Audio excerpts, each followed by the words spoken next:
Alors, j'ai le grand plaisir de vous présenter Daniel Suchet, qui est enseignant-chercheur à l'École Polytechnique et qui fait sa recherche à l'Institut du photovoltaïque d'Île-de-France. Alors, Daniel a commencé sa carrière sur les atomes froids et il s'est ensuite tourné vers des problématiques d'énergie avec un intérêt fondamental, historique, appliqué. Il a participé l'année dernière à l'organisation du bicentenaire du fameux papier de Carnot, Réflexion sur la puissance motrice du feu. Et tout ça pour vous dire qu'il est aussi passionné par la diffusion des connaissances, la pédagogie. Il est président de la commission SFP, commission jeune de la Société française de physique, comité exécutif du tournoi international de physique, tu continues, je crois, oui. Et organise plusieurs conférences, présente plusieurs conférences grand public. Il a coécrit un livre de vulgarisation, un livre très, je ne vais pas dire facile à lire, mais qui est quand même un livre d'introduction sur l'énergie solaire photovoltaïque. Et donc, c'est un petit peu tous ces aspects qu'il va nous présenter aujourd'hui, faire la lumière sur le photovoltaïque. Et on pourrait dire, pour paraphraser Carnot, réflexion sur la puissance motrice du soleil. Hein, c'est toi qui me l'as appris. Voilà. Merci beaucoup, Gilles, pour l'introduction. Merci pour l'invitation. Bonjour à toutes et à tous. C'est un grand plaisir d'être ici avec vous, de vous voir si nombreux dans l'amphi. Il y a bien sûr une personne qui manque et je voudrais juste dire un mot pour rendre hommage à Marc-Olivier, qui était un collègue avec qui je discutais très volontiers de questions un peu honteuses. Vous savez, les petites questions de base on se dit qu'on devrait savoir et puis on ne sait pas bien et on ne sait plus par quel bout les prendre. Et Marc-Olivier était vraiment celui vers qui je me tournais pour discuter de ces questions-là. Je pense que vous en verrez les traces dans ce que je vais présenter aujourd'hui. Et donc, il y a beaucoup des aspects pédagogiques de ce que je présente là, au fond, qui me font penser à lui. Et j'avais envie de commencer cette intervention avec cette pensée. Et puis, dans cette direction, je vais essayer de partager avec vous aujourd'hui une dimension solaire, rayonnante, qui sera aussi une façon de lui rendre hommage. Je vais vous parler de solaire photovoltaïque et comme Gilles l'a dit, c'est un domaine qui est un creuset entre plein de mondes et plein d'approches. C'est des questions de physique et de physique fondamentale, de thermodynamique, d'optique, de sciences des matériaux, d'électronique. C'est aussi des questions très appliquées en lien avec les sociétés, avec des questions qui sont des décisions à prendre et dont on est abreuvé dans le paysage médiatique un peu au quotidien. Je vais surtout parler de physique, mais vous allez voir que c'est des questions qui éclairent le débat public de façon plus générale. Et évidemment, je serais ravi de discuter de ces questions-là dans la suite et si vous le souhaitez dans les questions. Je vais commencer par donner quelques éléments d'ordre de grandeur en revenant au fond à la base de la base, la physique du corps noir, qui est très chère à Gilles, ce qui permet de poser des éléments sur la ressource solaire et qui éclaire sans doute pourquoi la question du solaire photovoltaïque qui a un rôle particulier dans le paysage énergétique actuel.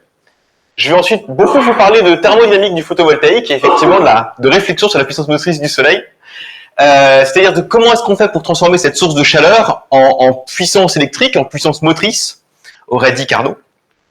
Et puis je vais vous parler d'un aspect plus science des matériaux qui est plus proche de mon activité de recherche, qui est la question de la photoluminescence et de comment est-ce que cet objet qui absorbe de la lumière pour en sortir des électrons est aussi capable d'émettre des photons et comment est-ce que regarder cette lumière émise permet de comprendre ce qui se passe à l'intérieur de l'objet. Donc je vais aller davantage vers mes sujets à la fin, un peu rapidement. Je commence donc par vous dire pourquoi je pense que ça vaut le coup de parler d'énergie solaire en général et dans le contexte énergétique en particulier. Évidemment, la motivation principale, elle est à aller chercher dans les ordres de grandeur de la ressource.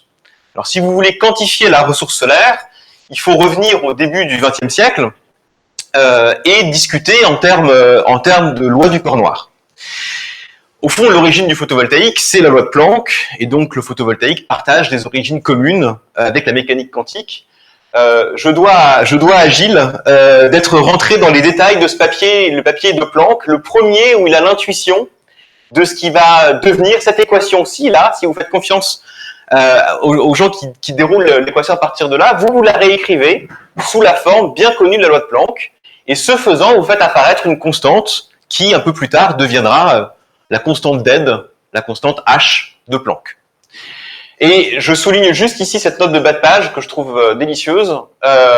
Planck explique, je passe par la seconde dérivée, la dérivée seconde de l'entropie par rapport à l'énergie, parce que cette grandeur a un sens physique évident. Voilà. Si vous êtes en 1901 et que vous voyez ça, vous vous dites, mais oui, mais c'est bien sûr, c'est ça qui fait du sens. En tout cas, ce qui est sûr, c'est que ça aboutit à cette loi qui nous est beaucoup plus familière aujourd'hui et qui décrit la distribution spectrale d'un objet porté à une certaine température. La loi de Planck, on la connaît tous très bien. Je joue ici simplement sur une dimension géométrique. En général, on connaît la loi de Planck intégrée dans toutes les directions. C'est-à-dire, je prends un objet porté à une température et je me demande quel est le rayonnement émis à une certaine longueur d'onde, direction confondue. Si vous regardez ce qui est émis dans une direction donnée, normale à la surface, alors vous avez un terme supplémentaire qui apparaît ici, qui est ce cos θ, qui caractérise une émission dite lambertienne. C'est ce qui fait qu'un corps noir, en fait, si vous le regardez depuis le côté, il émet moins de lumière que si vous le regardez en face. Mais quand vous le regardez de côté, vous voyez aussi une surface qui est plus petite, réduite d'un angle cos θ, qui est la surface apparente que vous voyez de l'objet. Le fait que l'émission et la surface scale de la même manière avec l'angle fait qu'un corps noir a absolument la même brillance, quel que soit l'angle sous lequel vous le regardiez. Ça veut dire que s'il y avait une cavité creusée à l'intérieur du Soleil, vous ne la verriez absolument pas. En regardant le Soleil, vous voyez toujours un disque parfaitement homogène. C'est juste pour vous dire que derrière la physique du corps noir, qui est bien connue depuis le début du XXe, il y a parfois encore des choses qui peuvent être un peu surprenantes, un peu rigolotes à regarder quand on rentre un peu plus finement dans le détail.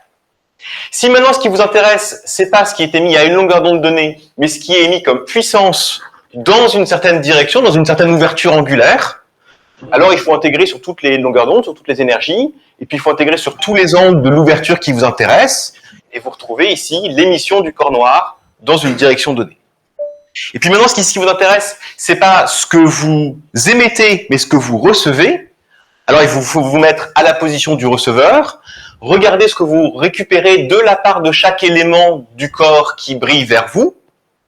Et de façon assez jolie, vous trouvez une loi qui ressemble à la précédente, mais ici, l'angle qui apparaît, c'est l'angle sous lequel vous voyez la source lumineuse. À nouveau, j'essaye de trouver des façons de vous parler de la physique du corps noir que vous connaissez bien sous un angle qui vous apporte peut-être quelque chose d'un tout petit peu nouveau, et donc c'est sous l'angle de la géométrie que je le fais ici. Cet angle ici, ça dit, je le rappelle, l'angle solide sous lequel vous voyez le Soleil. Donc vous regardez le Soleil, vous regardez jusqu'où est-ce qu'il s'étend, et c'est cet angle-là qui m'intéresse. Cette formule-là vous explique du coup que si vous êtes plus proche du Soleil, le Soleil occupe un espace plus grand dans le ciel, vous recevez plus de puissance. C'est ici que c'est caché. Alors qu'est-ce que ça donne maintenant si on met ça en chiffres? Vous avez reconnu évidemment la loi de Stéphan. Si on met ça en chiffres au niveau de la Terre, alors on peut regarder quel est le flux solaire qui est reçu au niveau de la Terre de la part du Soleil. Vous retrouvez simplement que ce sinus carré, si vous êtes suffisamment loin, c'est à peu près le rayon du Soleil divisé par la distance Terre-Soleil au carré. Une autre façon de dire, qui est plus classique sans doute, c'est de dire je prends tout ce qui est émis par la surface du Soleil, 4 pi r carré, et puis cette puissance, je la répartis sur une très grande sphère qui a comme distance, comme rayon, la distance Terre-Soleil. Je pense que c'est comme ça qu'on a tous appris à le faire quand on était petit. Et donc vous trouvez une puissance au niveau de la Terre de 1360 watts par mètre carré, grandeur connue, constante solaire, c'est le flux énergétique qui arrive sur le système Terre depuis l'espace. Si ce qui vous intéresse, c'est ce qui se passe au niveau du sol, typiquement à 45 degrés de latitude, ce qui est notre standard de calcul, la puissance que vous récupérez en plein soleil, en plein été, quand il n'y a pas de nuages, c'est 1000 watts par mètre carré. C'est un ordre de grandeur intéressant à retenir, en particulier parce que c'est celui qui sert de convention pour définir le rendement des panneaux solaires. Quand on parle d'un rendement de panneau solaire, ce que ça veut dire, c'est si vous éclairez le panneau solaire avec un éclairement de 1000 watts par mètre carré distribué selon le spectre solaire, alors voilà la fraction de puissance que vous récupérez sous forme de puissance électrique. Et puis, si ce qui vous intéresse, c'est pas une puissance instantanée, mais c'est une puissance moyenne pour avoir une idée de la quantité d'énergie que vous allez pouvoir récupérer dans l'année, en tenant compte du fait qu'il fait pas toujours midi, qu'il fait pas toujours jour, que c'est pas toujours l'été et que c'est pas toujours ciel bleu. Alors, vous avez une puissance moyenne typique de l'ordre de 150 watts par mètre carré. Ça, c'est l'ordre de grandeur qu'il faut retenir si vous voulez y avoir une idée de la ressource énergétique et pas de la puissance instantanée que vous pouvez produire. En termes d'ordre de grandeur donc, pour ce qui est de la ressource solaire, moi je vous propose de retenir ces deux chiffres-là, 1000 watts par mètre carré en pic, 150 watts par mètre carré en moyenne. 150 watts par mètre carré, qu'est-ce que ça représente concrètement? Si ce petit carré bleu là, représente la quantité totale d'énergie primaire utilisée par l'humanité en un an, c'est-à-dire à peu près 600 hexajoules, 15 milliards de tonnes équivalent pétrole, ou une puissance de 18 terawatts accumulée en constant pendant un an, donc 18 terawatts an. Alors, la ressource solaire a raison de 150 watts par mètre carré sur les terres émergées, donc j'exclus 70% de la surface, je prends que les terres émergées, je prends 150 watts par mètre carré, donc j'inclus l'alternance jour-nuit, les nuages, les saisons, etc. Ça représente à peu près ça. En fonction de comment vous faites le calcul, c'est 1000 à 10 000 fois la consommation totale d'énergie de l'humanité. Donc si vous vous dites qu'à l'heure actuelle, il y a un enjeu à changer la façon dont on approvisionne ce petit carré bleu, et qu'il faut trouver autre chose que les ressources fossiles, qui pour l'instant font 85% de ce carré bleu, l'ordre de grandeur vous dit, il y a peut-être quelque chose à faire avec une manne énergétique qui tombe littéralement du ciel. Et ça ne veut pas dire que c'est facile, mais il y a là un réservoir d'énergie avec lequel on a envie de faire des choses.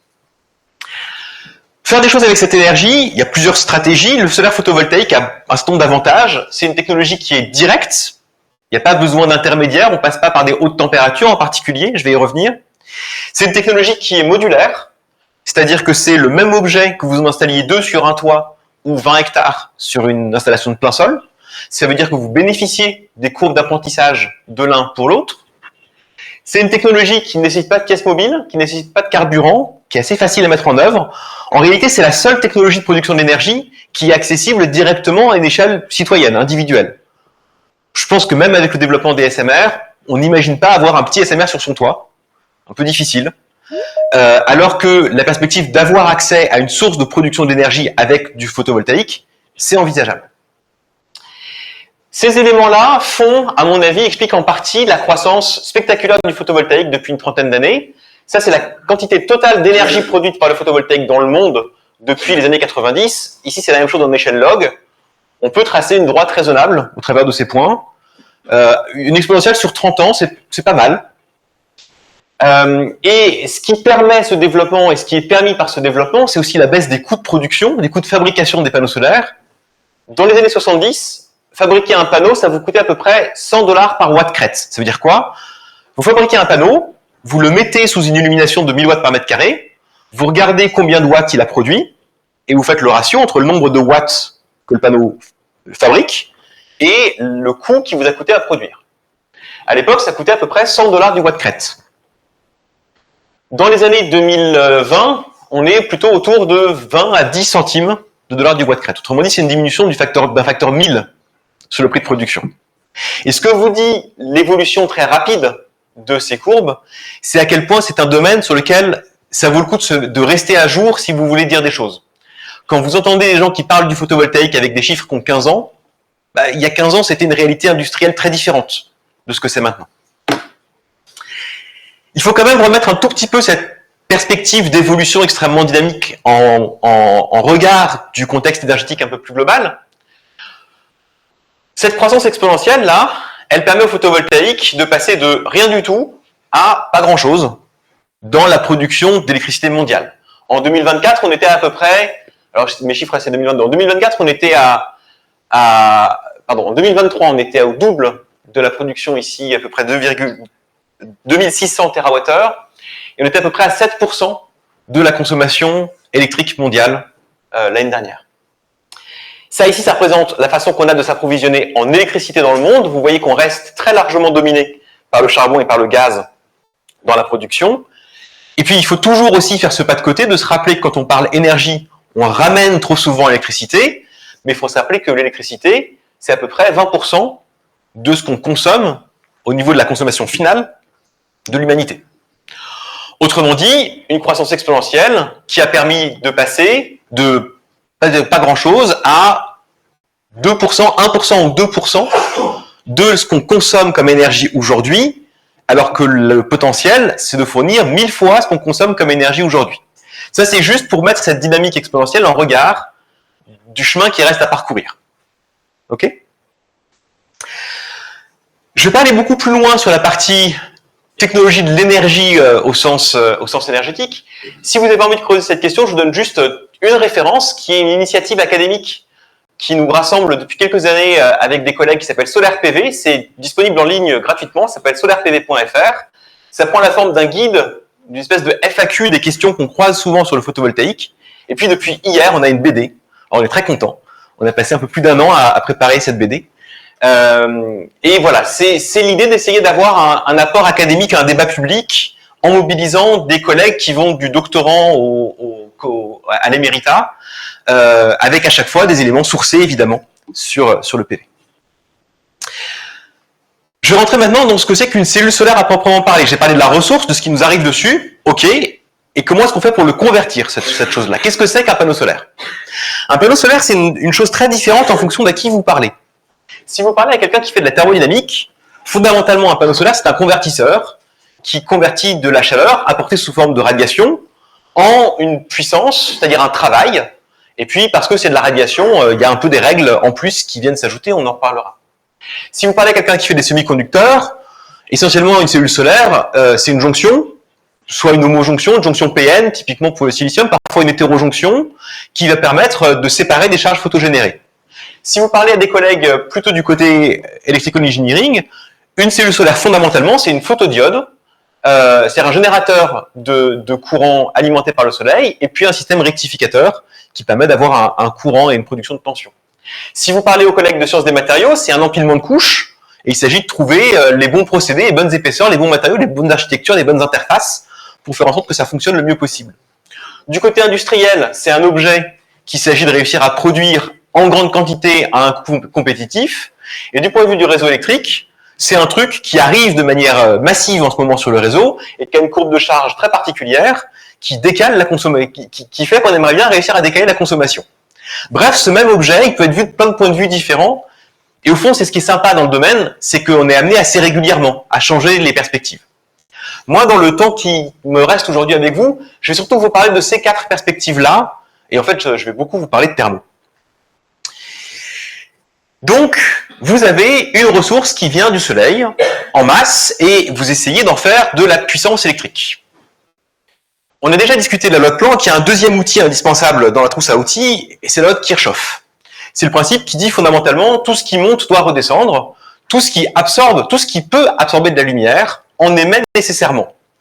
Pour la petite histoire, j'ai découvert assez récemment que celui qui avait dit tout ce qui doit monter doit redescendre, c'était Murphy, le même que celui qui a inventé la loi de Murphy, et c'est aussi le même qui a inventé le siège éjectable. Et je trouve que quand vous mettez tout ça bout à bout, c'est un peu inquiétant. Le mec qui invente le siège éjectable vous dit ce qui monte va redescendre, et si ça peut se passer mal, ça se passera mal au pire moment possible. Probablement le moment où on a activé le siège éjectable. En tout cas, Kirchhoff disait à peu près la même chose en termes de gestion du rayonnement. Tout ce qui absorbe de la lumière, nécessairement, réémet de la lumière.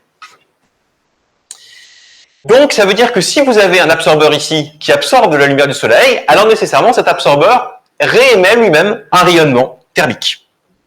Comment ça se traduit concrètement? Ça se traduit en disant, je reçois de la part du soleil une certaine puissance, ça c'est le corps noir qu'on a discuté tout à l'heure, fois la surface qui capte ce flux, parce que mon absorbeur a une certaine température, lui-même émet du rayonnement, donc j'ai perdu une partie de ce que j'avais reçu, que j'ai réémis. Ce qui me reste, que je n'ai pas perdu en réémission, je peux essayer de le convertir, et donc pour le convertir, je vais le donner à une machine thermique, et la meilleure machine thermique, c'est la machine de Carnot. Comment est-ce qu'elle fonctionne, la machine de Carnot? Elle donne à l'extérieur une quantité de chaleur juste nécessaire pour se débarrasser de l'entropie qu'elle a récupérée avec le flux de chaleur incident, et ce qui reste comme énergie peut être converti en travail. Donc j'ai pris ici le meilleur absorbeur du monde, un corps noir, et le meilleur convertisseur du monde, une machine de Carnot. Ok? C'est quoi le rendement de ce truc? Si je l'éclaire avec 1000 watts par mètre carré, je peux espérer récupérer combien de puissance électrique, sachant que j'ai pris le meilleur absorbeur du monde et le meilleur convertisseur du monde. Alors on peut écrire le rendement total, vous voyez qu'il y a un rendement de radiatif, un rendement de rayonnement, ce que j'absorbe et puis ce que j'ai perdu en émission, et puis un rendement de conversion, qui est celui de Carnot. Et si vous mettez les chiffres là-dedans, vous trouvez un rendement maximum de l'ordre de 7%. Autrement dit, vous pouvez acheter sur Alibaba des panneaux solaires qui marchent mieux que ça. C'est quand même un peu mystérieux. Ça vient du fait qu'il y a ici un compromis qui est particulièrement douloureux. d'une part, vous avez envie que l'absorbeur soit chaud, parce qu'il faut que la différence entre la source chaude et la source froide soit importante pour que le moteur puisse fonctionner. Mais si l'absorbeur est chaud, alors il perd beaucoup en émission, et s'il perd beaucoup en émission, il vous reste pas grand-chose comme chaleur à donner au convertisseur. Vous convertissez donc très efficacement rien du tout. Bon, il n'y a qu'à faire que l'absorbeur soit froid. Comme ça, il y aura beaucoup de chaleur donnée à la machine. Oui, vous avez beaucoup de chaleur, mais la différence de température est pas assez importante, le rendement est faible, vous convertissez pas beaucoup de chaleur. Donc, vous n'avez pas de puissance. C'est ce qui fait ici l'optimum, quelque part, entre ces deux extrêmes. Il y a plusieurs façons d'essayer de contourner cette difficulté. Une façon, c'est de concentrer la lumière du soleil. Je prends une grande lentille ou un miroir, et de cette façon, la surface de collecte, qui récupère la lumière, est beaucoup plus grande que la surface qui brille, qui est l'absorbeur, qui lui est beaucoup plus petit. C'est pour ça que vous voyez, par exemple, en Espagne, ces grands champs de panneaux solaires, de miroirs solaires, qui rassemblent la lumière vers une tour centrale. L'intérêt, c'est de battre cette limite-là. Le photovoltaïque propose une autre astuce. L'astuce du photovoltaïque consiste à dire, le rayonnement que je veux absorber, c'est le rayonnement du soleil. Il est situé plutôt à des grandes énergies, à des petites longueurs d'onde. Le rayonnement que je veux éviter d'émettre, c'est le rayonnement thermique de mon absorbeur. Il est à des longueurs d'onde qui sont plutôt plus grandes, à des énergies qui sont plus petites.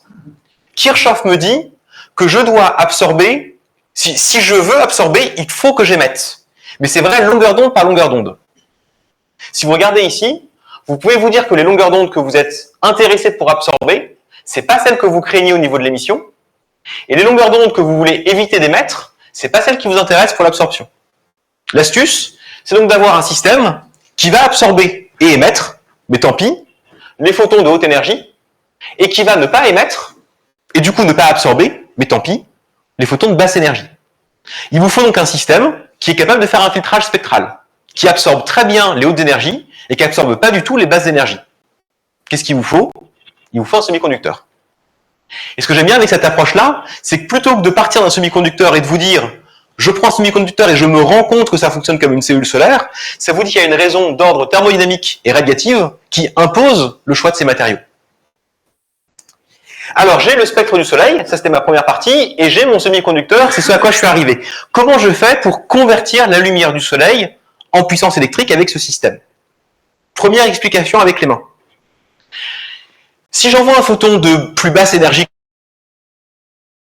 que le gap, ce photon ne sera pas absorbé. C'est ce qu'on vient de discuter. Si j'envoie un photon de plus haute énergie que le gap, alors je veux que ce photon, pour le coup, il soit absorbé, c'est-à-dire qu'il amène un électron de la bande de valence dans la bande de conduction. L'électron, évidemment, ne va pas rester là où je l'ai excité, il va relaxer son excès d'énergie par rapport au bord de bande, et assez rapidement, je vais me retrouver à accumuler une population d'électrons excités dans la bande de conduction et de trous excités dans la bande de valence. Tout ce qui monte doit redescendre.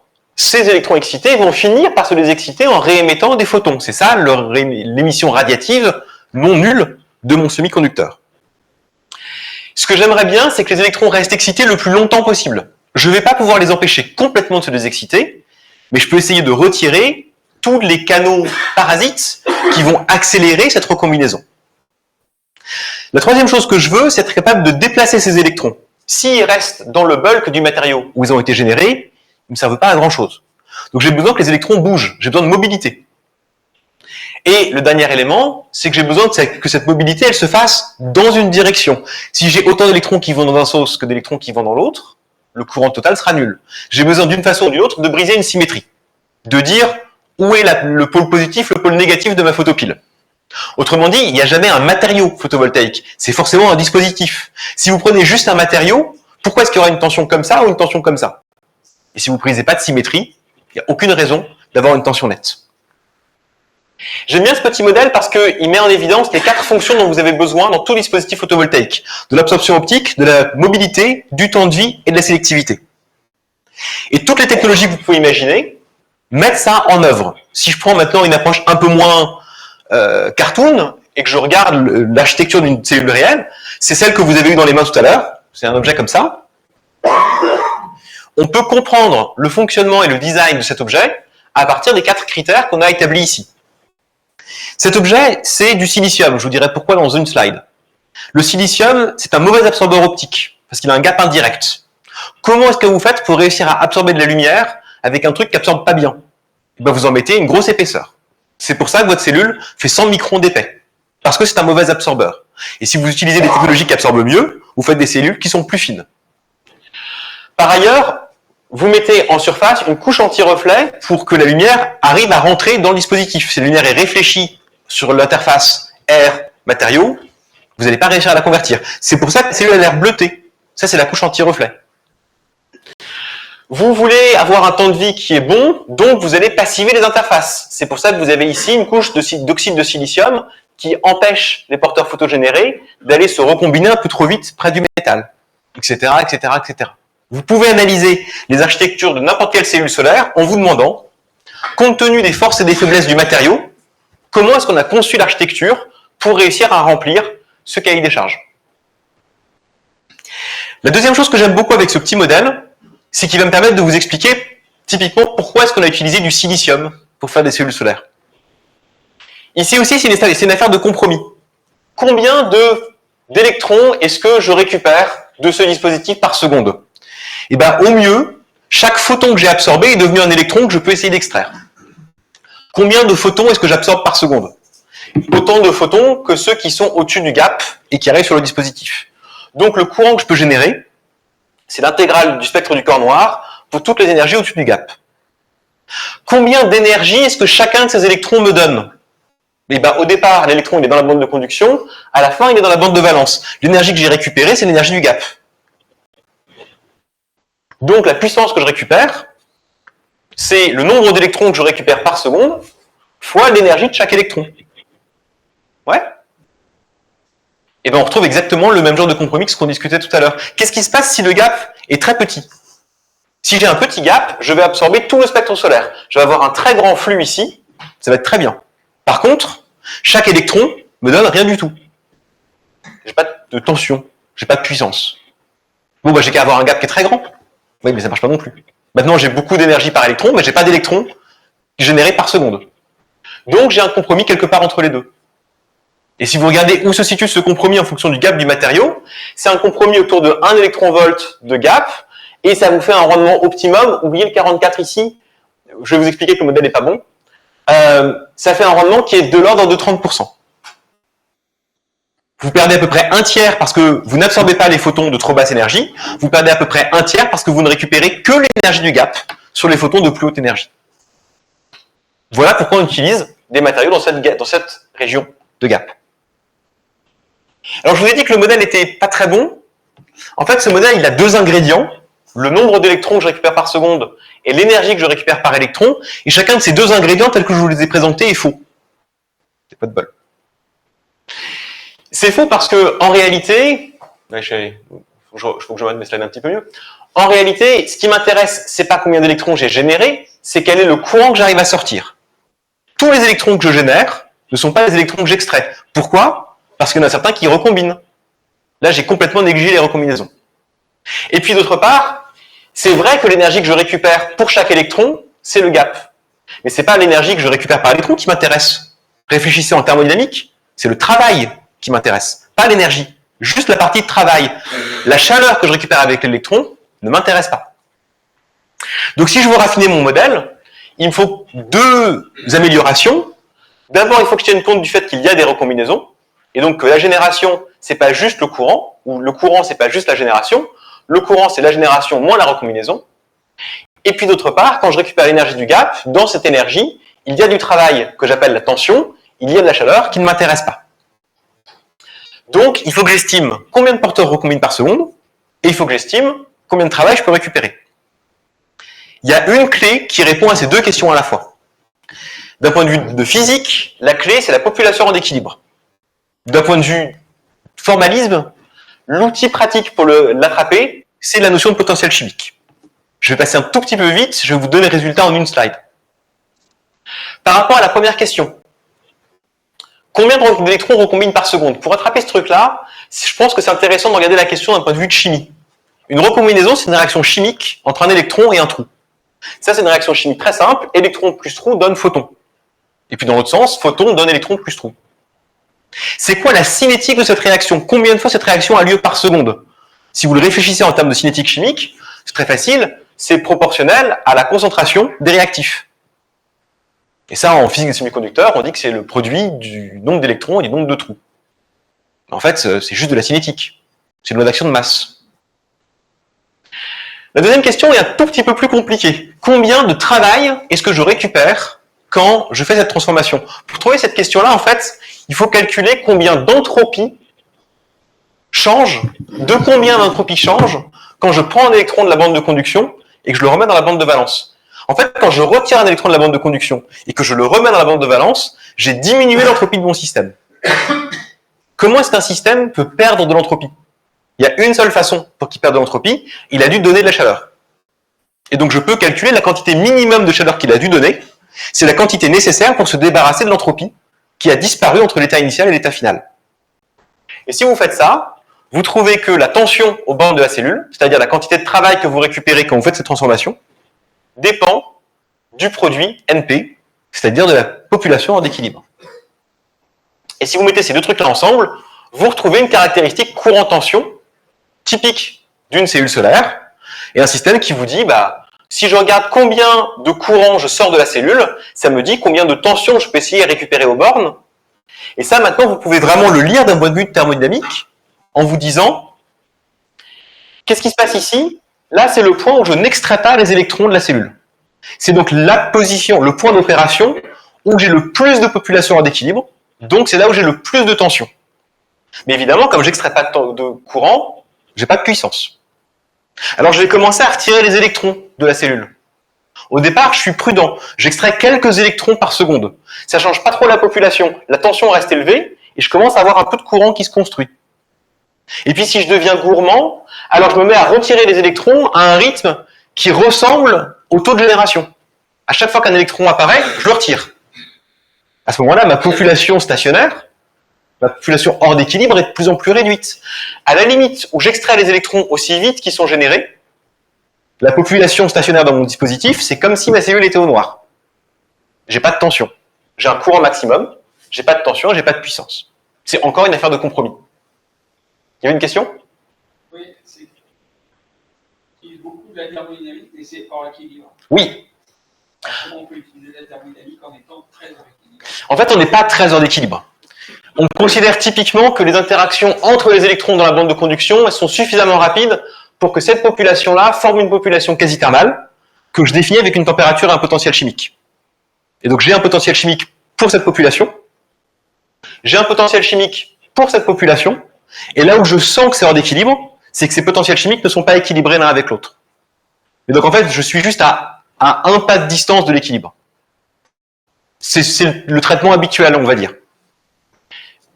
Si j'y arrive, je raconterai un dispositif qui est à 2 pas de l'équilibre. Ce que j'aime bien avec cette approche, effectivement très thermo, c'est que là, ce que je vous ai remontré, c'est un résultat d'électronique, d'electrical engineering. C'est une équation de diode. Mais on retrouve une équation de diode motivée par une approche de thermodynamique. Et donc, je vous ai dit à quel point le photovoltaïque, c'était une occasion de naviguer un peu entre les mondes. Je trouve que c'est une façon ici de l'illustrer.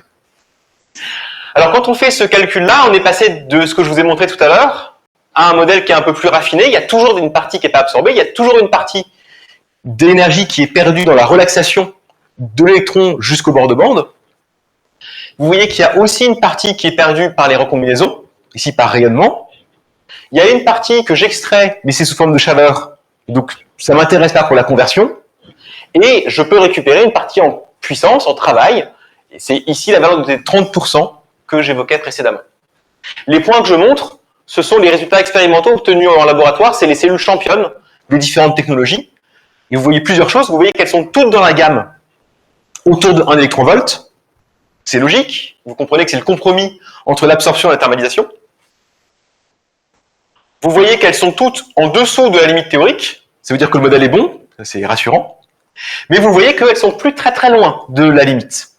Donc ça veut dire que les technologies dites en simple jonction, qui sont celles qui sont disponibles aujourd'hui, se rapprochent de la limite théorique et qu'on essaie de développer d'autres stratégies. Si j'essaie de remontrer ça maintenant sur un graphe un peu synthétique, le modèle de bilan détaillé, le modèle de Shockley-Queisser, c'est ce qui vous indique une limite de l'ordre de 30%, et c'est ce qui se passe quand vous avez une absorption parfaite une génération idéale d'électrons et de trous, la thermalisation qui vous amène les porteurs au bas de la bande, des recombinaisons qui ne sont que radiatives et une sélectivité parfaite. Chaque porteur sait exactement où est-ce qu'il faut qu'il aille.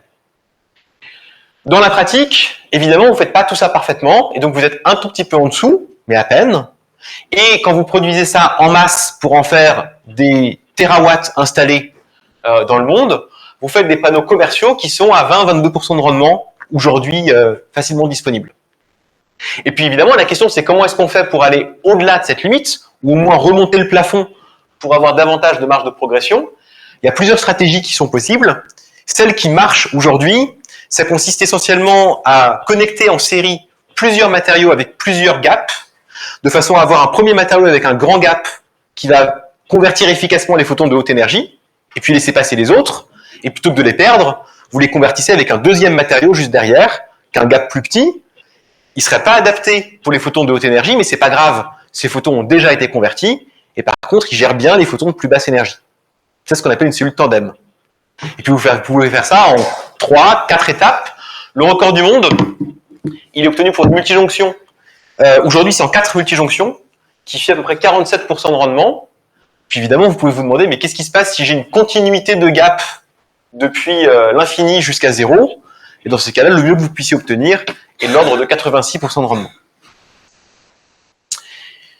Voilà sur la physique de la conversion d'énergie, et je voudrais terminer ce tour d'horizon du photovoltaïque en 10 minutes, si c'est à peu près dans le timing, en renversant un peu la focale, et en se disant cette loi de Kirchhoff, qu'on a essayé de contourner pour éviter les pertes par radiation, en fait c'est aussi un outil qui va nous permettre de dire des choses sur le fonctionnement, sur les propriétés d'une cellule solaire. Et pour faire ça, il faut que je revienne sur les recombinaisons, sur ce qui se passe quand un électron et un trou recombinent pour émettre un photon. Jusque-là, je vous ai proposé une approche qui a l'avantage d'être très rapide, puisqu'elle prend littéralement une ligne à écrire, et qui dit combien il y a de recombinaisons en tout par seconde. Si je veux rentrer un tout petit peu plus finement dans le détail, je peux me poser les mêmes genres de questions qu'avec le corps noir et me dire, je veux pas juste savoir combien de photons sont émis par seconde, je veux savoir combien de photons sont émis à chaque longueur d'onde par seconde. Je veux la distribution spectrale du rayonnement qui est émis dans ce processus. Alors pour faire ça, il faut revenir un peu dans le détail microscopique. Je vais passer rapidement. Il faut se dire, là-dedans, en fait, il se passe plusieurs processus. Il y a une absorption des photons qui se passent par là. Il y a une émission stimulée. S'il y a des photons qui passent par là et qu'il y a un système qui est capable d'émettre, il y aura une émission stimulée. Ces deux choses-là ensemble caractérisent le coefficient d'absorption du dispositif. Ça dit quand la lumière essaye de traverser, à quel point est-ce qu'elle va être absorbée de manière efficace. Et puis d'autre part, il y a une émission spontanée qui est celle qui va être responsable de cette émission de rayonnement par le dispositif.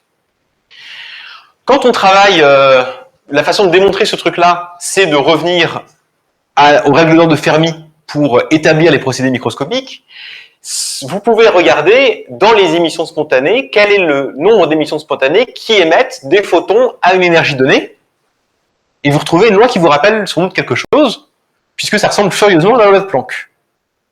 Je laisse là pour l'instant, je la commente en amont, elle dit que le nombre de photons que vous émettez à une longueur d'onde dépend de l'énergie du photon, dépend de la température de l'objet qui émet, c'est pondéré par le coefficient d'absorption, ça va ressembler à Kirchhoff, et puis vous voyez qu'il y a un terme en plus ici qui est la différence de potentiel chimique entre les électrons et les trous.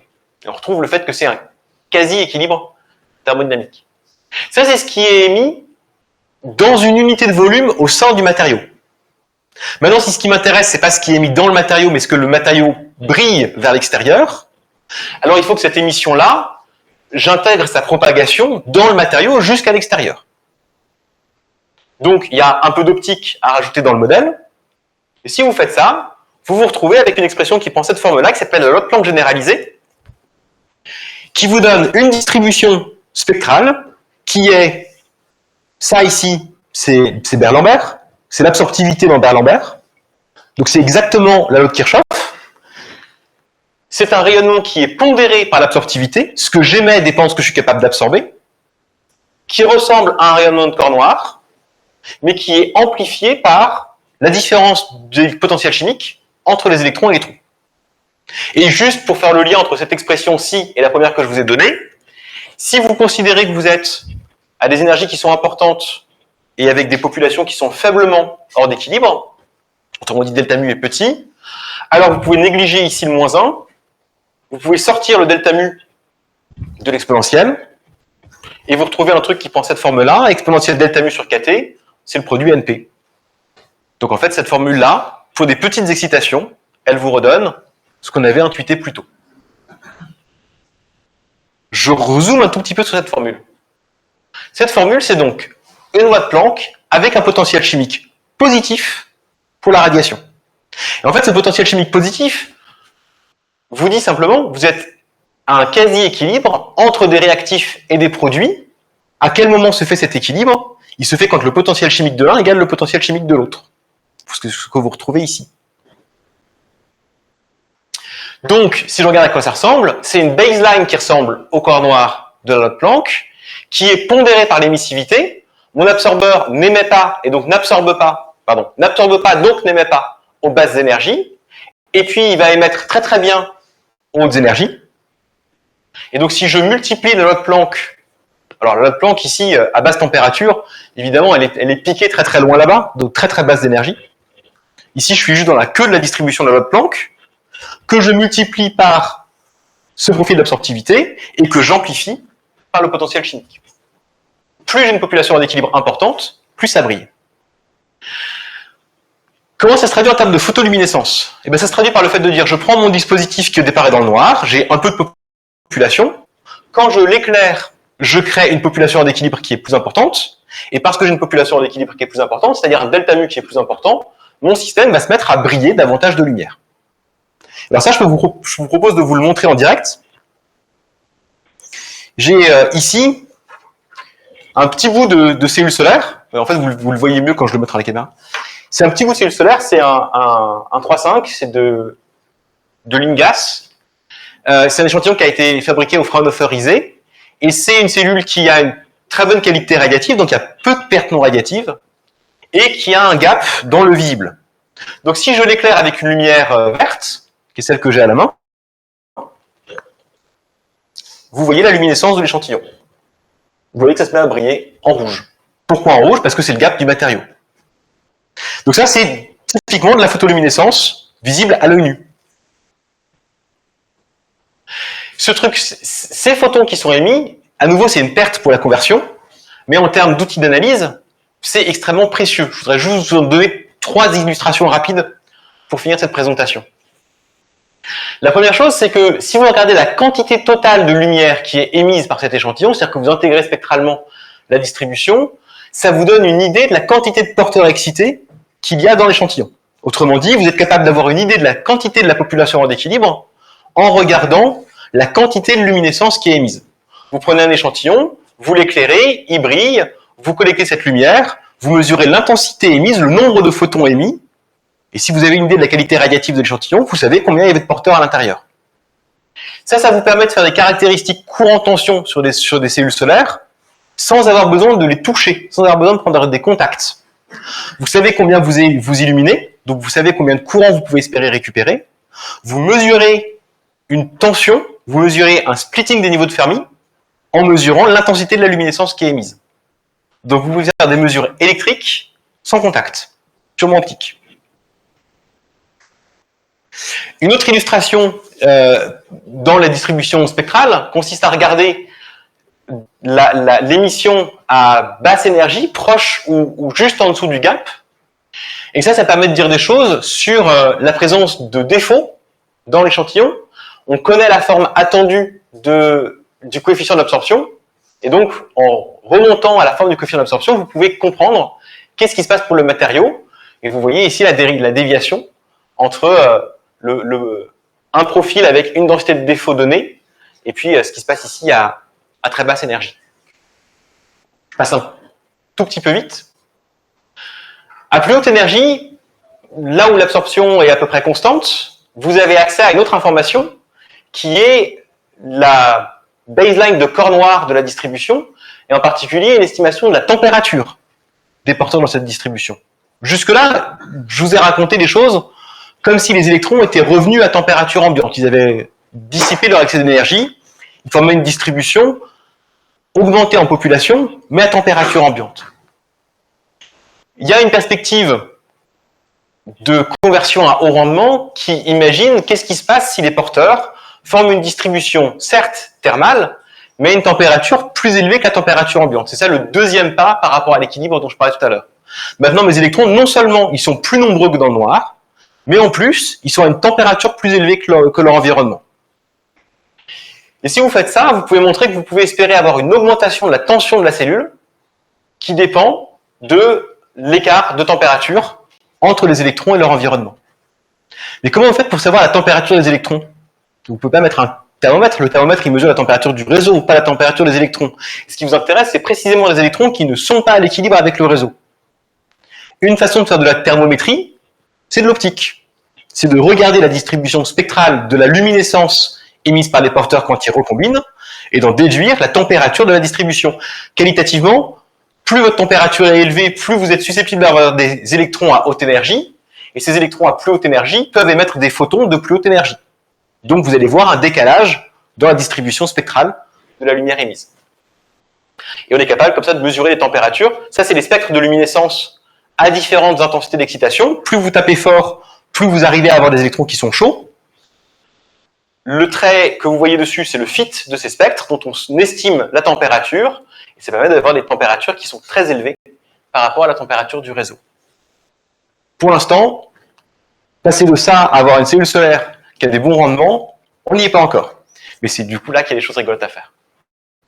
Et puis le dernier élément, plutôt que de vous le montrer sur les slides, je vais vous le montrer à nouveau en direct, c'est de se servir de la luminescence, par exemple, pour mesurer des propriétés de transport. Qu'est-ce qui se passe quand je fais cette manip-là? J'éclaire l'échantillon en un point. Vous voyez peut-être qu'il y a un point qui est plus brillant. C'est là où le spot laser touche la surface. Mais vous voyez que toute la surface brille. Qu'est-ce que ça veut dire? Ça veut dire que les électrons que j'ai générés à un endroit arrivent à bouger sur toute la surface de l'échantillon, enfin dans tout le bulk de l'échantillon, avant de se recombiner et d'émettre de la lumière.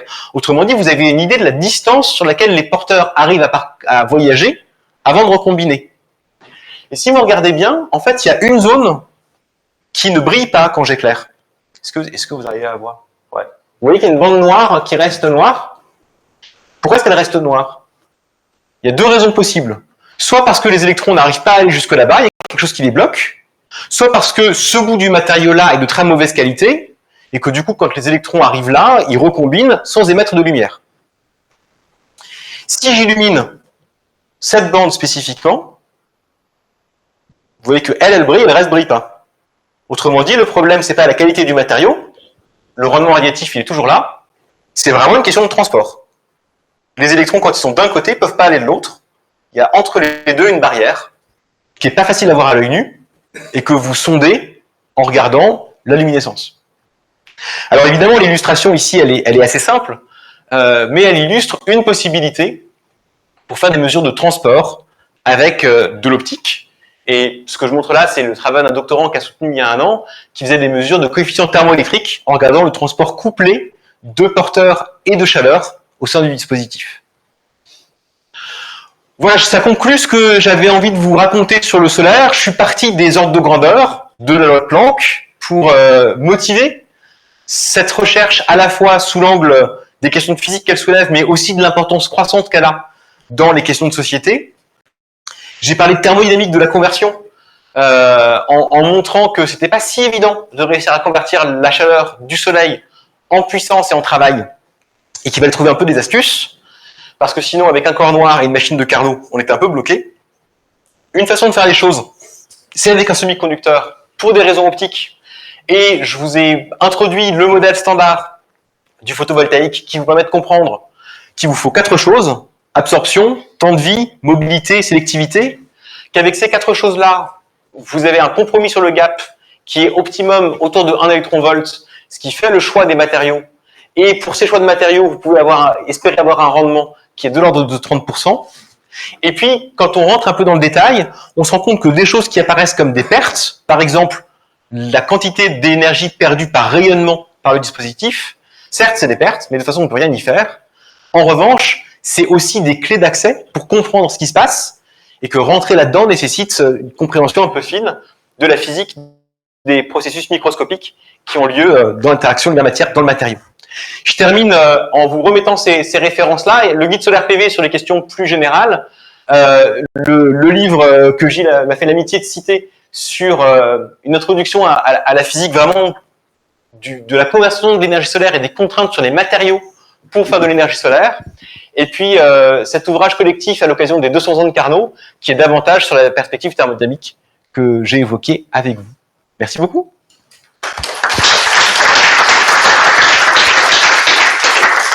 Merci de la clarté de ton exposé. Est-ce qu'il y a des questions?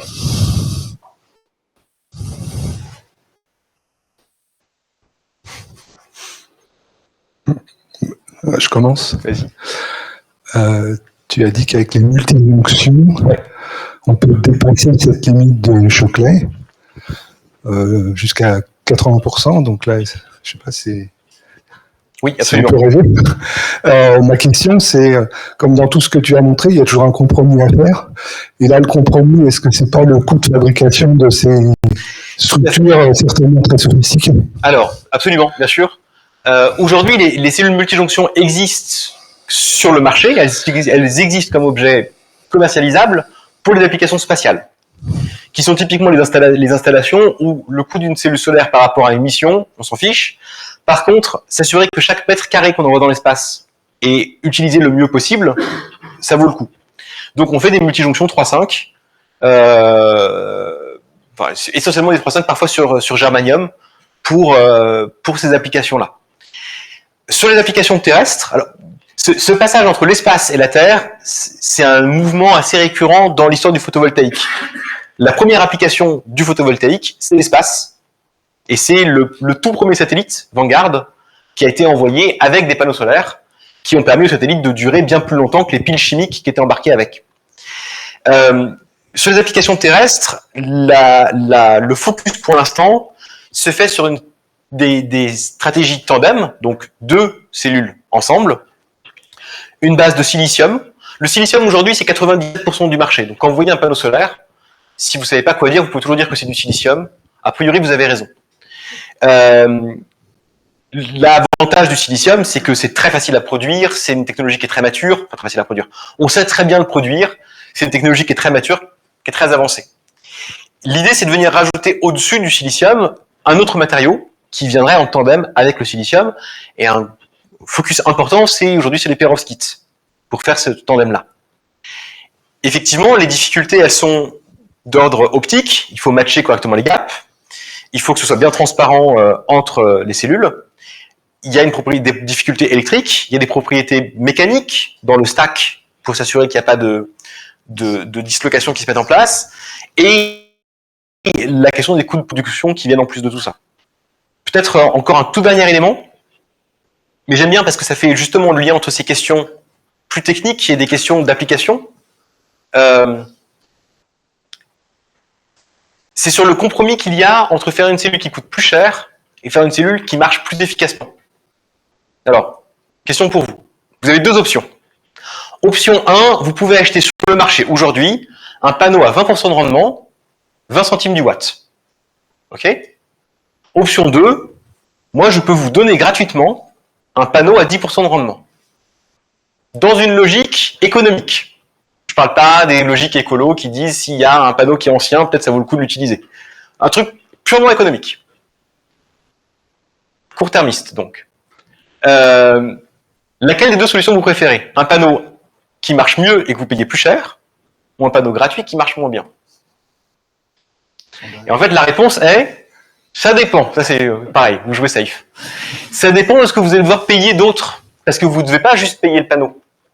Vous devez payer le panneau, mais vous devez payer la main-d'œuvre pour accrocher le panneau, vous devez payer la connectique pour le relier, vous devez payer la tranchée de raccordement pour aller au réseau, et ça, que votre panneau il marche bien ou qu'il marche pas bien, vous allez payer la même chose. Si vous devez payer une mission spatiale, vous êtes prêt à payer plus cher votre panneau pour être sûr qu'il marche bien. C'est exactement la même idée. Et donc on est prêt à faire des cellules solaires tandem qui sont plus chères au watt que les cellules là, mais qui, au kilowattheure, reviendront moins cher. Et donc ça, c'est l'enjeu de jouer avec les périmètres. Fred? Deux questions très naïves. Est-ce que c'est si évident qu'on Par exemple, on peut utiliser le solaire pour faire de la chaleur, tout simplement, chauffer de l'eau et après produire de l'électricité. C'est évident que ça a un moins bon rendement. Alors, s'il s'agit de chauffer de l'eau pour faire de l'électricité, le mieux que vous pouvez faire, votre machine qui va transformer l'eau chaude en électricité, au mieux, elle fera Carnot. Elle ne fera jamais mieux que Carnot. Donc, si c'est transformer de chauffer de l'eau pour faire de l'électricité avec de l'eau, vous êtes limité ici. Vous pouvez concentrer la lumière, Oui. avoir des miroirs, mais alors à ce moment-là, vous avez d'autres problèmes. Vous allez arriver à des rendements de l'ordre de ceux du photovoltaïque, de l'ordre de 20%. Par contre, vous ne fonctionnez qu'en illumination directe. Vous ne pouvez pas concentrer la lumière du soleil quand il y a des nuages. Et ça, c'est une question d'étendue optique. C'est une question d'entropie dans le rayonnement. Donc ça veut dire que vous pouvez faire ça que dans des endroits où le ciel est régulièrement suffisamment dégagé. Le panneau solaire, même s'il y a des nuages, il convertit 20% de ce qu'il y a. La deuxième chose, c'est vous devez suivre la course du soleil. Parce que vous êtes en train de faire l'image du soleil sur un absorbeur qui est petit. Si le soleil bouge dans le ciel et que l'image bouge elle aussi, il faut faire l'image sur l'absorbeur. Si l'image est à côté, ça marche pas. Donc il faut rajouter un dispositif de tracking, un dispositif de suivi. Donc un mouvement mécanique. Donc de l'usure. Vous avez ensuite la question de gérer des tuyaux d'eau chauds. C'est des problématiques spécifiques. Et puis, vous avez un problème de scaling. C'est des installations qui nécessairement sont plus grandes. Parce que, au bout du compte, votre convertisseur, c'est une turbine. Et vous n'allez pas installer une turbine pour 5 kW. Donc, vous perdez la modularité. Par contre, là, vous avez tout à fait raison, je parle ici de production d'électricité. Il y a aussi plein d'usages pour lesquels c'est pas d'électricité dont on a besoin. C'est directement de chaleur. Et pour le coup, on n'a pas besoin de monter forcément à des températures très élevées. Et ça c'est toute la question de ce qu'on appelle le solaire thermique, qui vise à avoir de l'eau chaude pour des usages sanitaires, pour chauffer des radiateurs ou préchauffer une pompe à chaleur. Ça, c'est tout à fait intéressant. Mais on n'est pas sur la fabrication de travail. Et sinon, ma deuxième question naïve, c'est plutôt une histoire d'ordre de grandeur, c'est pour savoir qu'est-ce qu'il faudrait comme mètre carré par personne pour la consommation typique d'une personne. Ouais. Alors l'ordre de grandeur que moi les calculs d'ordre de grandeur, c'est toujours on se prend facilement les pieds dedans quand on les fait en live. Donc je me ramène à celui que je connais bien. Aujourd'hui en France, on produit 500 TWh électriques par an. Si vous voulez produire 500 TWh électriques avec des panneaux qui font 20% de rendement et 150 watts par mètre carré sur un an, il vous faut 2000 km² de panneaux. C'est à peu près la surface nécessaire en France pour faire 500 TWh électriques. Les routes, à l'heure actuelle, c'est à peu près 10 fois ça. Donc on a déjà recouvert de bitume 10 fois la surface dont on aurait besoin pour faire 500 TWh électriques. Et évidemment, l'intérêt du photovoltaïque, c'est la capacité de venir se mettre sur des surfaces déjà artificialisées. Raser des forêts pour mettre des panneaux solaires, évidemment, c'est un intérêt très limité. Donc je ne crois pas que la question de la surface soit le point le plus sensible. La question éventuellement, c'est comment on le fait. C'est plus cher de venir mettre 2 panneaux sur un toit que de faire des travaux de terrassement et de venir mettre 20 hectares au sol. Mais peut-être ça vaut le coup de le payer un peu plus cher. Attends, j'arrive. Une autre ordre de grandeur, il faudra que tu me dises si c'est une tranche de centrale nucléaire, Ouais. c'est la surface de Paris. Je sais pas. Enfin, je retourne la Faudra qu'on en discute. Je reviens sur l'idée de la concentration. Oui. Tu as parlé de concentration pour générer de la chaleur avec une machine de Carnot. Oui. Est-ce que ça a un intérêt, c'est très très naïf, de concentrer justement le flux lumineux pour utiliser moins de mètres carrés de cellules solaires? Et est-ce que ça se fait? Est-ce que ça a un intérêt? Oui, absolument. Alors, ça ne fera pas moins de mètres carrés occupés au sol, parce que le dispositif de collecte fait la surface. Mais effectivement, ça permet de réduire la quantité de matière précieuse dont on a besoin, parce que C'est un matériau moins technologique, Exactement. Si on fait des 3-5, si je fais un empilement de 6 matériaux 3-5, je préfère en faire une petite surface que des mètres carrés. Je préfère avoir des mètres carrés de lentilles et un absorbeur qui est plus petit. Tout à fait. C'est tout à fait une perspective et une motivation pour la concentration. Dans certains pays uniquement, évidemment, pas ici. Et à nouveau, typiquement pour le spatial. Il n'y a pas de problème de nuages. On sait où est le soleil. Enfin, il y a plein d'avantages dans cette perspective-là. Il y a un peu des trucs, des débris et des choses auxquelles il faut faire attention, mais il y a un truc qui est amusant du point de vue de la thermo dans la concentration. Concentrer la lumière permet, si je prends ma cellule solaire basique, celle qu'on a discutée par la suite, et que je la mets, elle aussi, devant une lentille qui concentre la lumière, et ben elle va fonctionner à un plus haut rendement. Pourquoi ? Parce que je récupère plus de photons dans le même absorbeur, donc je vais avoir une population hors d'équilibre plus importante, donc je vais avoir une tension plus élevée. Donc concentrer la lumière permet de monter la tension dans la cellule solaire. Et une façon de voir les choses, c'est qu'en fait ça joue sur l'entropie du rayonnement que la cellule récupère. Ça, c'est juste pour refaire une petite connexion entre la question de l'optique et la question de la thermo.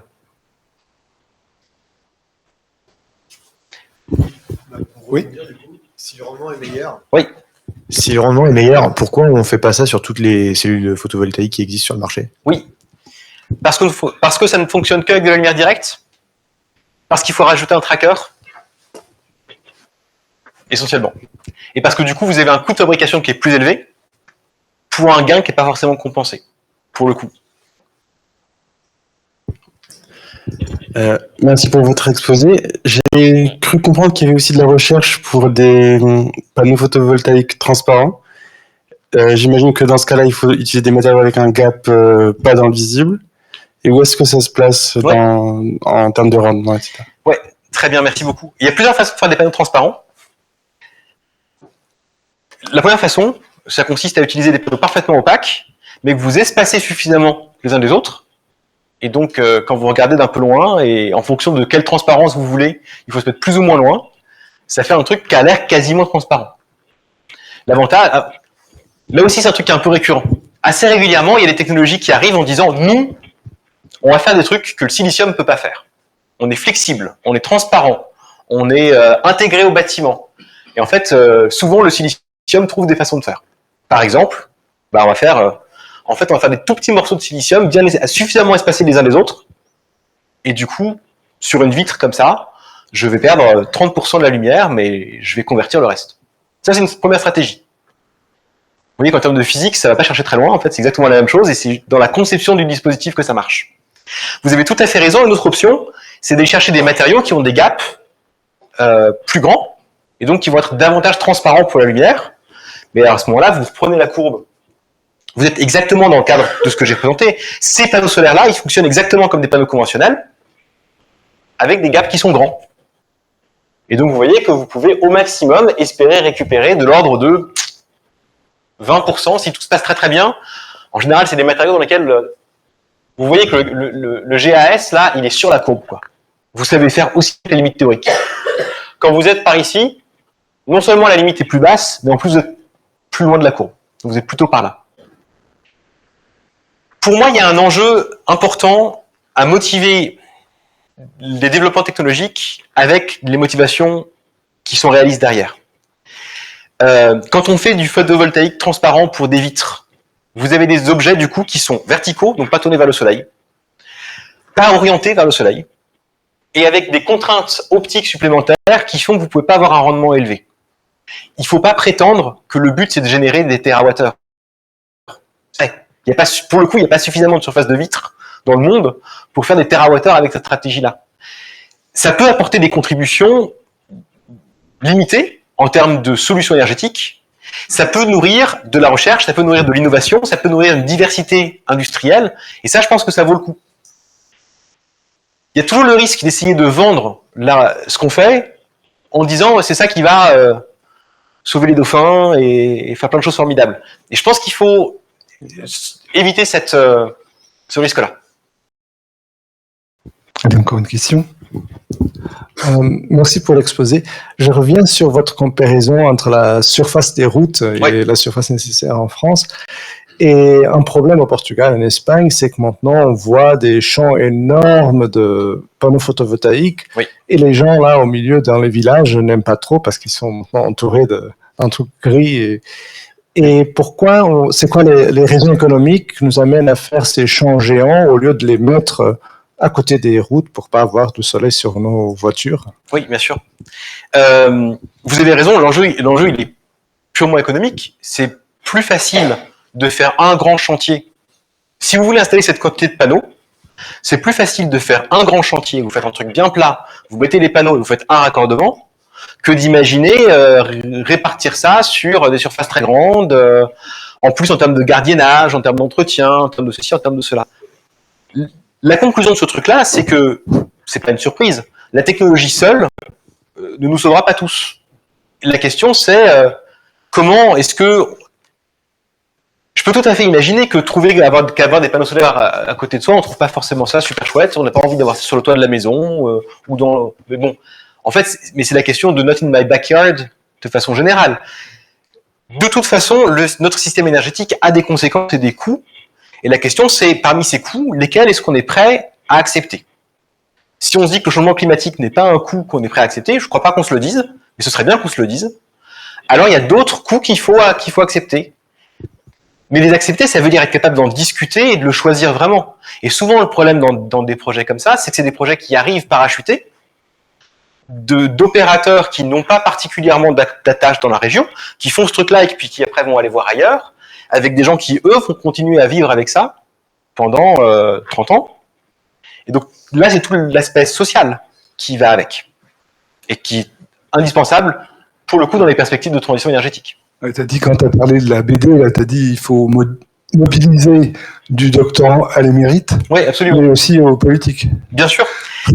Bien sûr. Le but de la BD, c'est d'avoir un discours qui est académique. Donc, on a tenu les industriels à l'écart dans cette fabrication. Mais je trouve justement que c'est là un des intérêts du photovoltaïque spécifiquement, c'est que c'est un objet qui se discute avec plein de monde à la fois. Tout à fait. T'as montré deux sortes de lois de Moore sur le prix et l'énergie produite. Il y a des raisons de